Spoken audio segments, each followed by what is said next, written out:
Hello friends, தக்காளி ஊறுகாய் நான் எப்படி பண்ணுறேன்ற வீடியோ நான் அப்லோட் பண்ணியிருக்கேன் சேனலில். லிங்க் கொடுக்குறேன். டைம் இருக்குது சொல்லி செக் பண்ணி பாருங்கள்.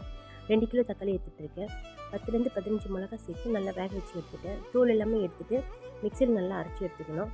அப்புறமா புளியும் நல்லா கெட்டியாக கரைச்சி எடுத்துகிட்ருக்கேன். புளி, தக்காளி இது 2மே வெறும் பாத்திரத்துலேயே விட்டு நல்லா தண்ணி வற்றுற அளவுக்கு கொஞ்சம் ஸ்லோவில் வச்சு நல்லா கிண்டி விட்டுகிட்டே இருக்கணும்.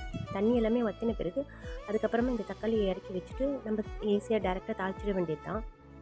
தண்ணி எல்லாமே ஒரு 10லேருந்து 15 நிமிஷம் வரைக்கும் கொஞ்சம் மீடியம் ஃப்ளேமில் வச்சுட்டு அதுக்கப்புறமா ஒரு 1/4 மணி நேரம் ஸ்லோவில் வச்சேன். அப்போ தான் நல்லா தண்ணி வற்றிடுச்சு.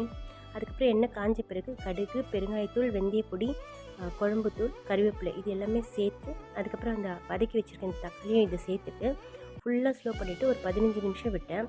எண்ணெய் எல்லாமே பிரிஞ்சு வந்த பிறகு அதுக்கப்புறம் ஆஃப் பண்ண வேண்டியதான். இப்பவும் கிளறி விட்டுகிட்டே இருக்கணும், நம்ம அடி பிடிச்சிடும். இல்லைன்னா இட்லி தோசைக்கும் சாப்பிட்ருவாங்க, சுட சாதத்துலேயே இதை போட்டு சாப்பிட்ருவாங்க எங்கள் வீட்டில்.